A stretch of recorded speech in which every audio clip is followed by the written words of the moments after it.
Good morning. Welcome to the last editorial edge of this week. I am Bhuvan as we will seek to take a look at three important topics.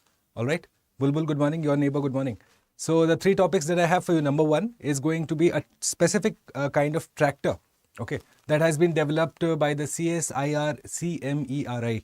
So we'll take a look at what CSIR is, what CMERI does, and finally we'll take a look at this 100% electric tractor, okay. Now, the relevance and the significance of this tractor can be understood that, well, it is also a part and the whole process of India's efforts for, say, being less carbon intensive. Okay, we'll seek to understand that. Also, how does it go and, say, address the various target audience, After all, it will be used by the agriculturists, the farmers, which means it needs to have multiple uses and not just, say, in terms of tilling of the ground. Okay, so we'll seek to understand the benefits of this particular tractor that has been developed by the CSIR. Thereafter, number two is what we'll take a look at the special session of the Parliament. Now, well, obviously, as is common knowledge, a special session has been announced in the middle of September. The agenda is unknown, but we'll take a look at the constitutional perspective. What exactly is a special session? What does it entail? What are the rules and regulations? Is it any different than a normal session? Okay, we'll seek to understand all of that. Thereafter, the third topic that I have for you is to do on a particular kind of parrot. Now, yesterday, in the class of yesterday, we took a look at a particular bird of New Zealand, a flightless bird. Okay. Today also, we'll take a look at another flightless bird of New Zealand, again, endemic to that area, was again threatened, now has made a comeback. So, we'll seek to understand the Thekakapu parrot. Now, this parrot is different than all other parrots. Okay. This is a flightless parrot and, well, critically endangered, in fact. So we'll seek to understand what is the habitat, what's the niche. And thereafter, we'll take a look at a very important concept called as the island syndrome. Okay, we'll take a look at that as to, say, if you have seen the movies, why is it that, say, certain animals, their species in the islands is a lot larger in size, rather than their brother counterparts on, say, the continent. What causes that to happen? For example, in India's case, if you have observed, say, the largest banana is found in the Andaman Nicobar Islands. Okay, much larger in size than, say, the banana that is found in mainland India. Why is that? What's the reason? We'll seek to understand the scientific perspective behind that. Okay, and then finally we'll take a look at the host of questions that originate out of these three topics. But before that, well, this is my Instagram handle. If you want to go ahead and connect with me, this is where you go ahead and scan it, become a part of my small but strong Instagram community. And this is where you will find the PDF uploaded around noon. That is when I do it, the Telegram channel. Okay, this is again not so small but very, very strong community again, and we are fast growing. This strong cohesive unit, and the focus is on learning. No spamming, no motivational messages, just the things that you need to know. All right, okay, so let's look at the questions from yesterday first, because that's what the focus of this whole entire session is, outcome based learning.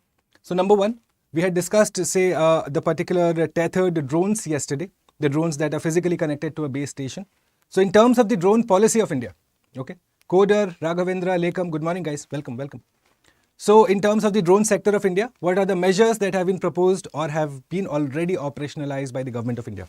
So liberalization of drone rules, yes.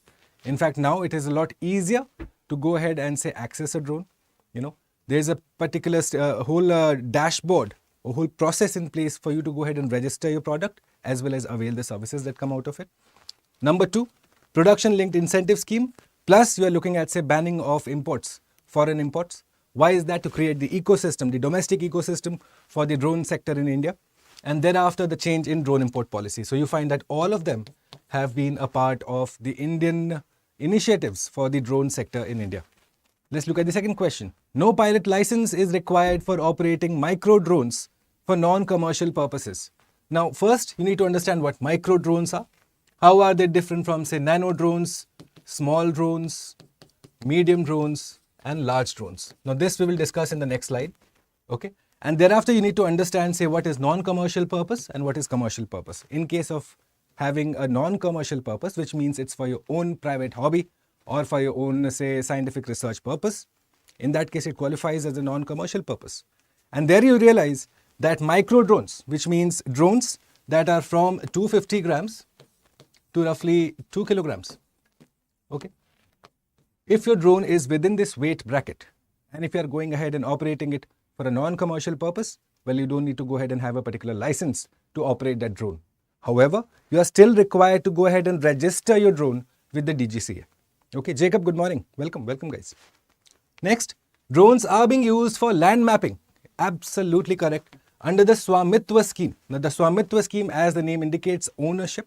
Okay, it is to do with, say, the mapping of the land so as to ascertain the correct, verifiable ownership of that land. Okay, this is the process that has been a part of the land reforms insofar as India is concerned. And the drone map of India categorizes the 100% of country's airspace as green zone for flying. Well, this should straight away stick out.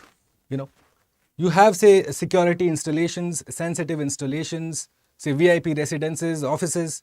Obviously, those areas will be exempt. You cannot go ahead and fly your drone right in front of Rashtrapati Bhavan, right? So obviously, this would be the, common sense would dictate that this is going to be incorrect. You find that only 90% of the entire area is categorized as green zone for flying. So the correct statements here being A and B. All right, next. So this is the categorization that I was talking about. Now the only change here, the nano drones are from, say, up till 250 grams. Okay, the micro drones are from 250 grams to 2 kilos, and thereafter the rest is absolutely correct. Okay, you find that the small drones are in the weight category of 2 kg to 25, medium from 25 to 150, 150 plus, all of them categorized as large drones. Okay, so the incorrectly matched here being only A. Okay, which of the above publishes the Blue Economy report? Now, yesterday we discussed Blue Economy in detail. We figured out the ways to, say, generate points if one is confronted with a question on Blue Economy. Okay, and in terms of that, say, the development of Africa as a Blue Economy, one of the concepts that is being put forward, one of the primary documents that the whole idea gains its traction from is the Blue Economy report. Now, that is published by the European Union. All right, so in this case, A would be your answer. Next, which of the above is or are a part of Horn of Africa? Now, this has been in the news recently. This has been in the news. Why? Because again, this region received extensive rainfall and is proposed to receive more rainfall in the coming days, primarily due to the whole phenomena of El Nino. Okay, so which of the above are a part of Horn of Africa? Well, Ethiopia, yes. Eritrea, yes. Djibouti, yes. Somalia, yes.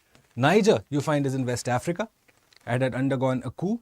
Okay, there's another nation in the vicinity that has also seen a coup. All right. So in terms of Horn of Africa, these are the four that primarily comprise it. Then there is another sub-region called the Greater Horn of Africa. Now this comprises all the neighboring nations in and around the Horn of Africa. So you're looking at countries like Tanzania, Djibouti, Somalia, obviously Kenya, Sudan, Rwanda, Burundi. Okay, in total, you find that 4 plus 1, 2, 3, 4, 5, 6, 7, 11 countries qualify under the Greater Horn region. Okay, good morning, Pradeep, how are you? Welcome.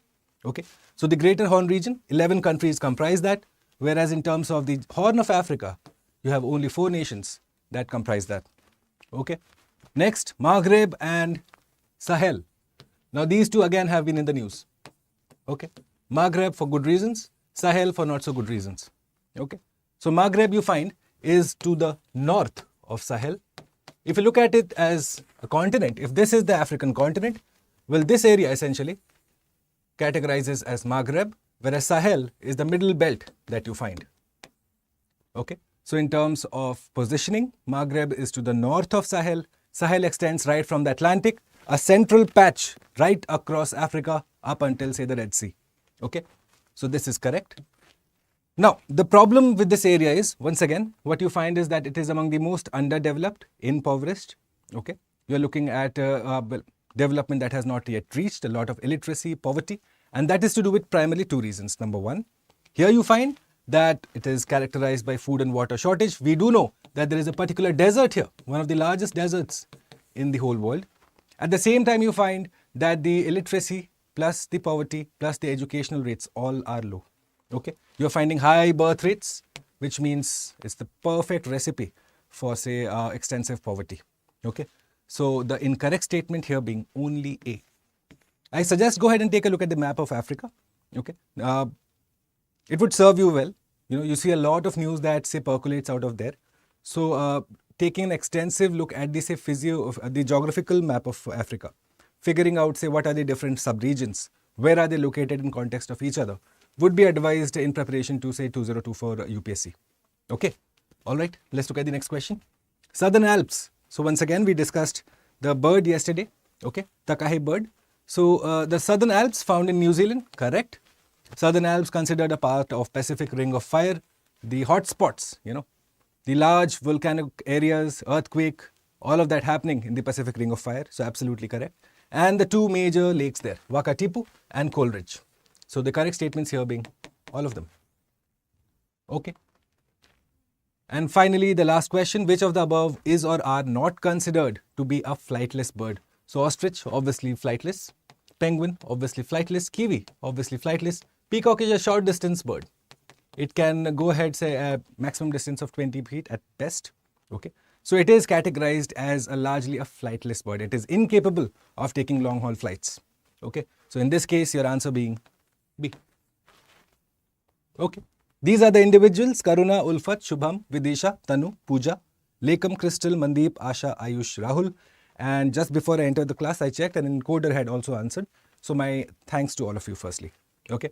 Let me know if this whole initiative is of benefit to you, that you are able to correlate what you're exactly supposed to, say, extract out of a piece of information. Okay. To the rest who are watching this and those who will be watching this during the course of the weekend, make sure that you answer the questions that I have for you today. My sincere advice to you would be that if you go ahead and answer the questions out of, say, a topic based on which you're reading an article, you will see that you are gaining say, knowledge bit by bit that compounds over time. Current affairs takes time to build up. So it's best advised to go ahead and engage with questions rather than just reading the article, let's say, in isolation. Okay. All right. Let's begin with the topic that I have for you this morning. Number 1, the CSIR Prima ET11 tractor. Okay. Now, what do you understand first is we have to take a look at, say, CSIR, the Council for Scientific and Industrial Research, set up close to, I think, in 1942. Okay. It's an autonomous body funded by the Science Ministry. Okay. It's registered under the Societies Act. And yet what you find is that it is one of the largest publicly funded scientific research and development bodies across in the whole world. Okay. Close to, say, 15,000 patents have been filed by CSIR over the years. So obviously it's a very apex body insofar as scientific research and development is concerned.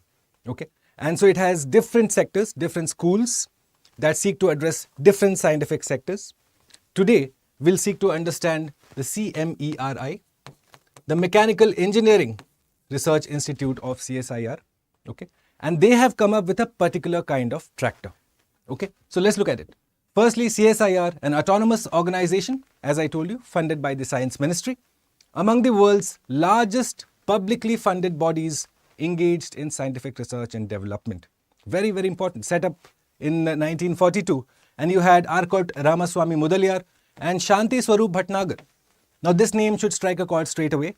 You find that the highest award for scientific research in the country is named after Shanti Swarup Bhatnagar. Okay.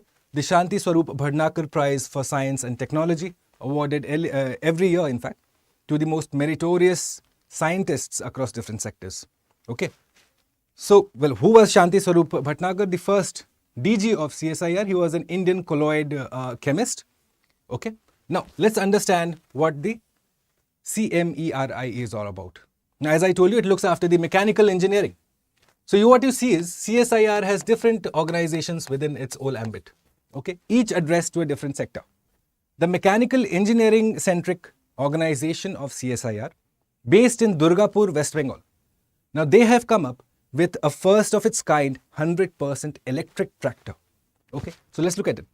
A 100% electric tractor that has been launched by the CSIR CMERI, the Mechanical Engineering Research Institute based out of Durgapur. And the tractor is called Prima ET11. Okay, so now you might ask me, so what's the big deal about a tractor? Okay, a lot if you ask me. Let's understand it one by one first. Okay, so it is firstly you are looking to cater the small and marginal farmers. Okay, one of the most, say, disadvantaged when it comes to the inclusion of technology in their practices. Now, one of the primary, advantages of this tractor is its multi-purpose use. So ideally, you would expect the tractor to be used for tilling of the soil, or say the other heavy load movements around the agricultural field. In this case, what you find is that the tractors are equipped by something called V2L. All right, we'll seek to understand what V2L is, the vehicle to load. This is the specific, thing that I would remember out of this whole concept. The vehicle to load essentially is what? When the tractor is not in operation, its battery power can be utilized for other secondary applications like pump and irrigation.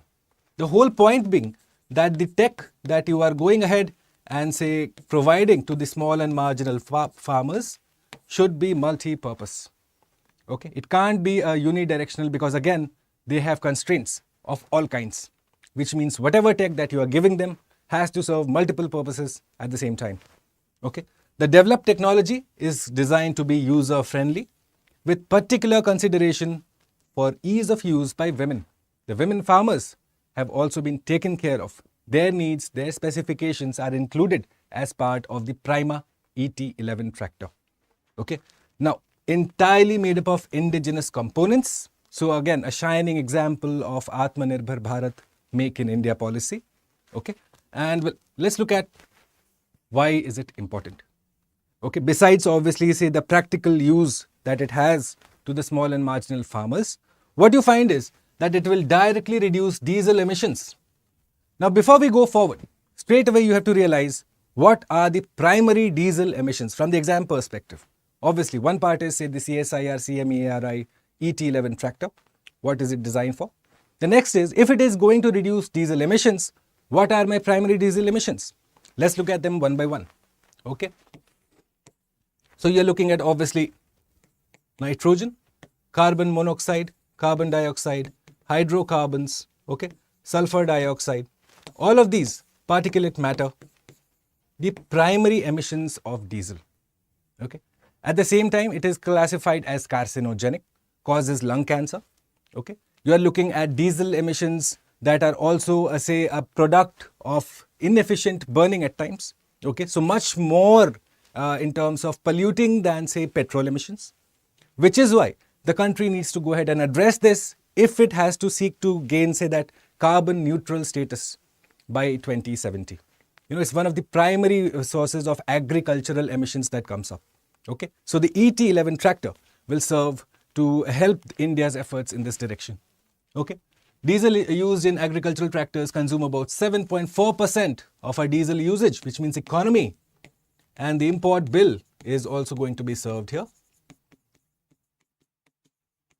All right, and thus the global carbon footprint reduction, which will be eventually be served by this particular tractor, the ET11 tractor by CSIR CMERI. Is that clear, guys? Is there anything that I can address for you? Because primarily, if you look at from the exam perspective, okay, from the exam perspective, obviously one part is about the tractor, but the other part, in its usage, you have to look at say the emissions that it is seeking to address. In this case, diesel emissions that originally originate out of say the diesel tractors. Okay, and obviously you're looking at the multi-purpose angle, all of that taken care of. Okay, let's look at these questions. Now what I want you to do is go ahead and answer these questions in a tabular format for me.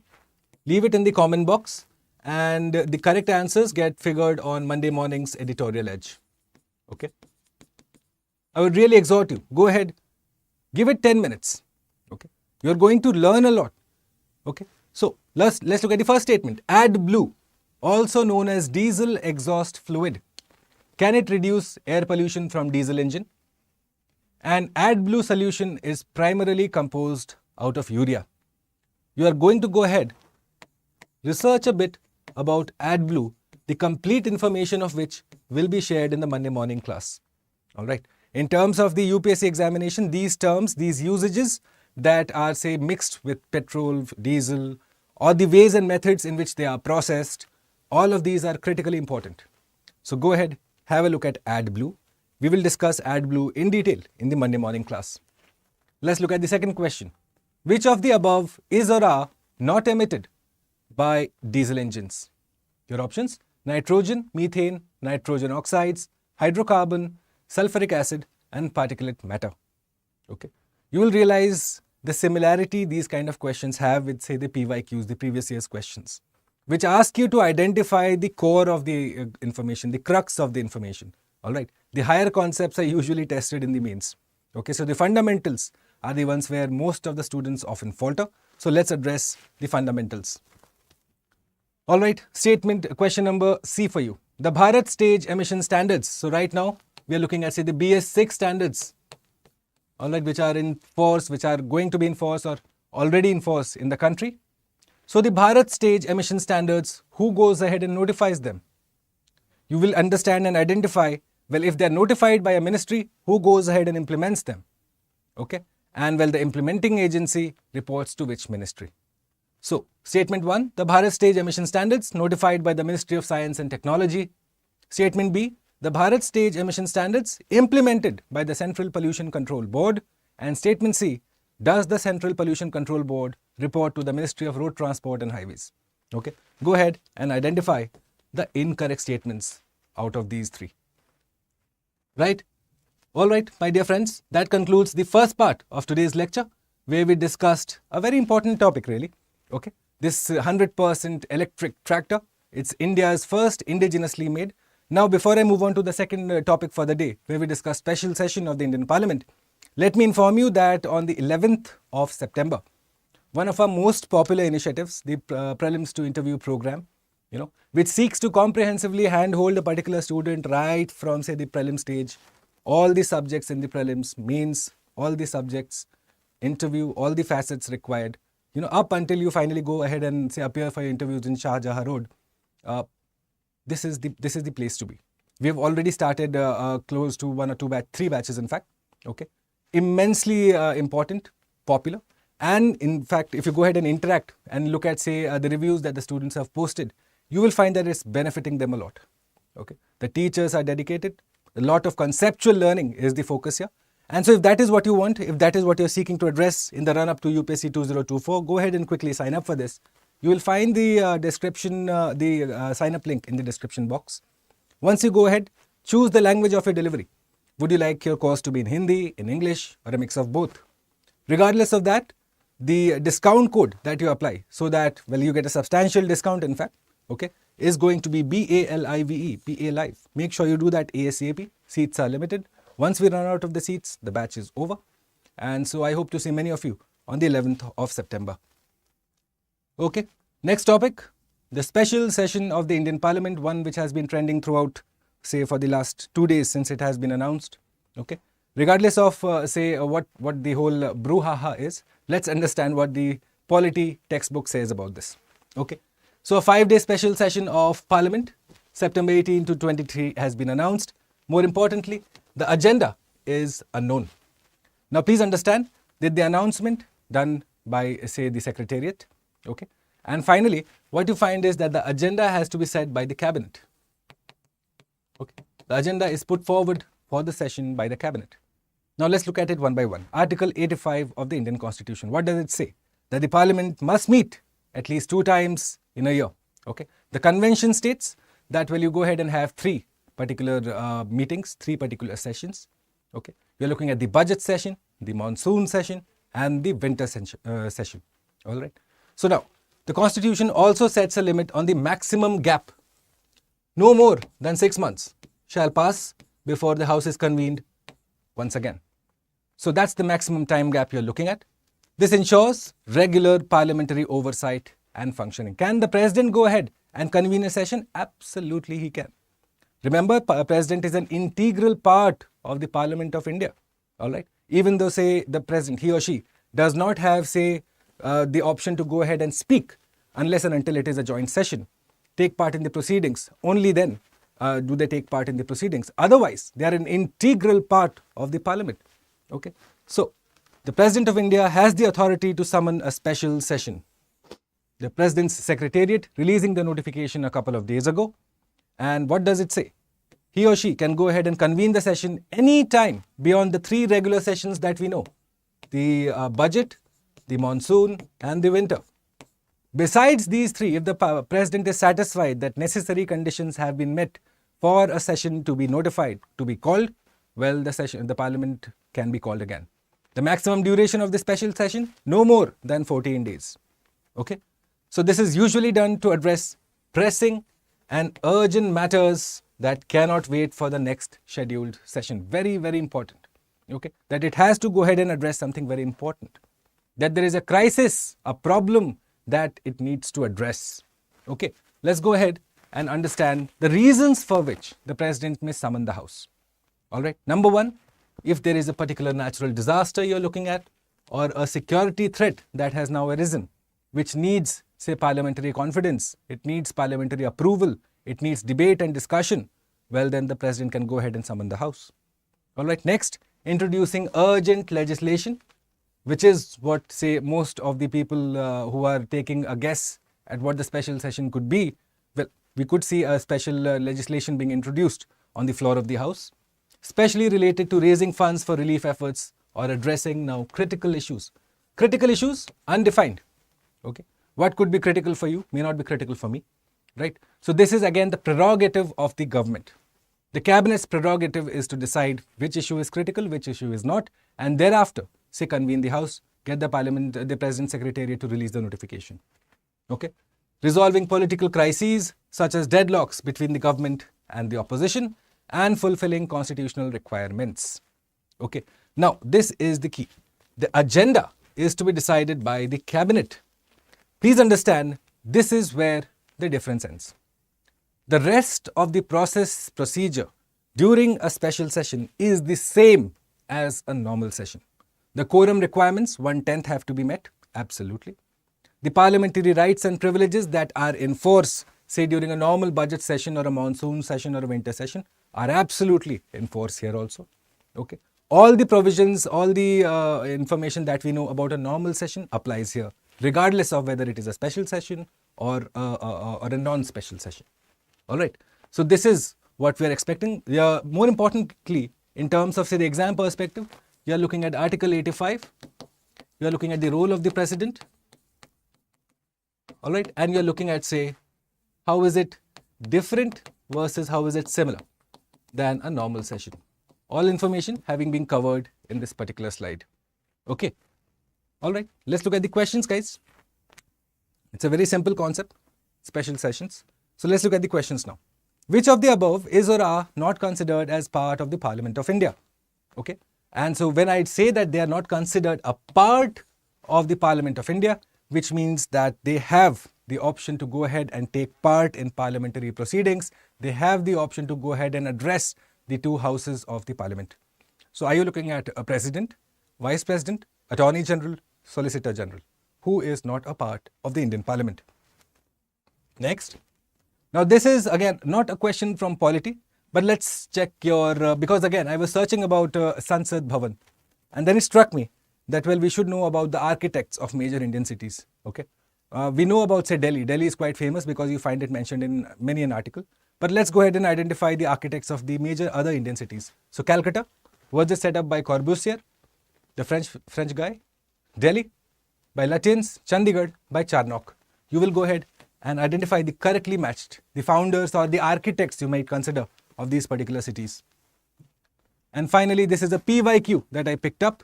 The Constitution of India classifies the ministers in 4 ranks: Cabinet, Minister of State with independent charge, Minister of State and Deputy Minister.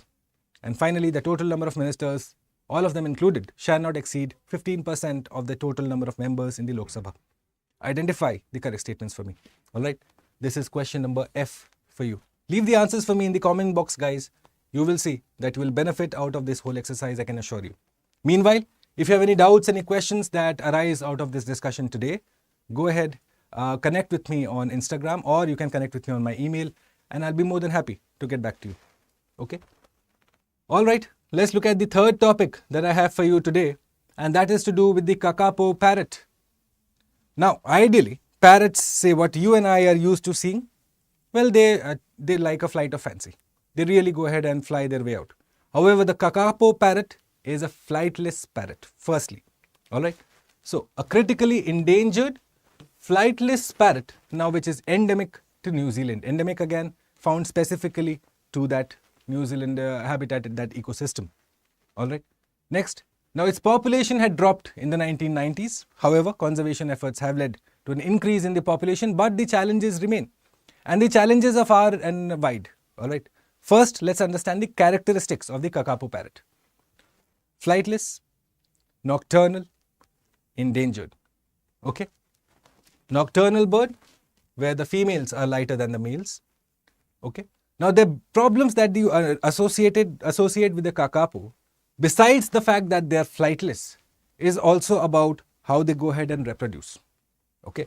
So, they breed infrequently and they are triggered by specific forest foods like removed tree foods, which means their population is again codependent on the growth, on the development of another type of species, of another type of, say, plant species. Okay. The challenges include aspergillosis and high egg infertility rates. Now, what is the problem here? It is unable to fly. Why? Because it has underdeveloped wings and heavy body. Okay. Now, don't take my word for it. Question it as to why is it that the parrot in New Zealand has developed these characteristics. Okay. Why is it that the Indian parrot does not have these characteristics? How did nature so decide that the Indian parrot shall be able to fly, but the New Zealand parrot should not be flying? What happened there? What's the divergence? Let's seek to understand that now. Okay. So before I tell you about the lifespan, which is incredibly high, close to 100 years, let's understand the changes, the differences between the Indian parrot and the Thekakapu parrot. Why is it that the Thekakapu parrot cannot fly? Okay. What you're looking at is the island syndrome development. Okay. It's a concept in environment and ecology that we will be discussing in the coming days on the Aranya series. The class is beginning again. We are resuming the classes next week. Okay. In terms of island development, the island syndrome development. Now you must have observed, say, particular species on islands, on secluded areas. They develop differently than, say, how they would have developed in, say, a continental landmass. Say, where there is, say, a lot of threat, prey-predator relationship, all sorts of problems are already present there. So why does that happen? Host of reasons. Number one is to do with essentially the niche that a particular species develops. Okay. Now you might realize, and you must have understood this in the Aranya class that we have done so far, you realize that no two species occupy the same niche. Niche is your specific role in the whole ecosystem. Okay. It's your job in that particular ecosystem. Now, let's understand this. In an island, you are looking at less number of species, which means less competition, which means your niche is wider, right? Which means you don't need to go ahead, and nature is not going to provide you with those sorts of, say, adaptations and the evolutionary measures which would ideally be present in, say, a place where there is a lot of competition, okay, where your niche is very specific, right? So that is essentially to do with the island development syndrome.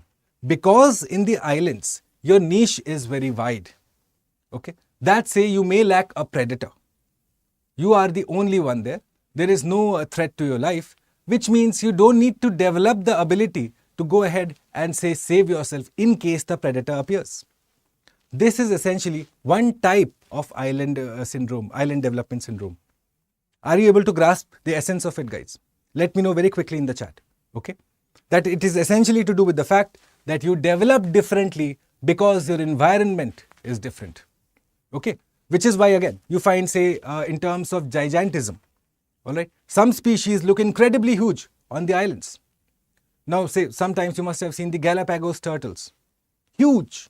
Obviously, that's to do with other reasons. But then the correlation is the same. That similar species may develop differently in different environments. Okay, so let's look at it. Differences in morphology, ecology, physiology, and behavior of insular species. Insular means they do not have contact with other types of species. Correct. So you're looking at small mammals that will increase in size. All right. The large mammals will decrease in size, and the avians and reptiles will again go ahead and increase in size. Why? Because again, there is a lack of competition, there is a lack of prey-predator relationship, the environment is completely different, your niche is far and wide, which means you are going to develop different sorts of changes to react to the environmental conditions that you're faced with. I hope that is absolutely clear. Make sure that you know the differences between, say, the island syndrome development and what exactly does it entail. Okay, very, very important concept insofar as the understanding of species development in a particular ecosystem is concerned. All right. Okay, so that was the Thekakapu parrot. Let's look at some of the questions that I have for you now, very quickly. Okay, number one, which of the above is or are not critically endangered bird or birds in India?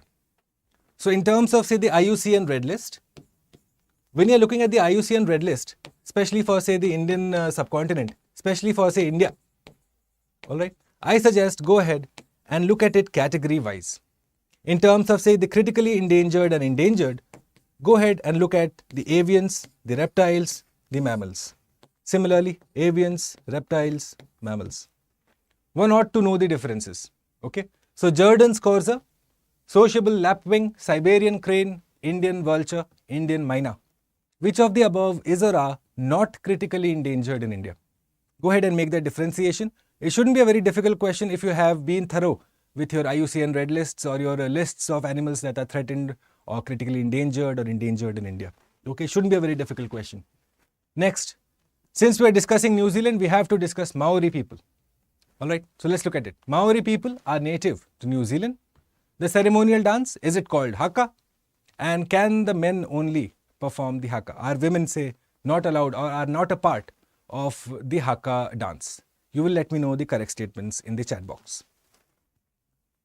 All right, my friends, that concludes our editorial edge. If you liked the discussion, if you understood something of relevance, please do not hesitate to leave me a like. I'd really appreciate that.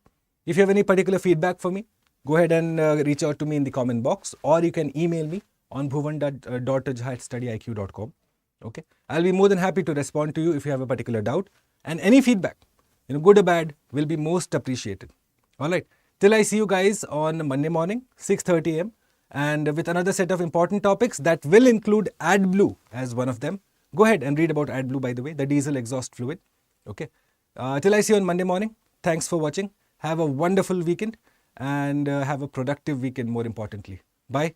Jai Hind.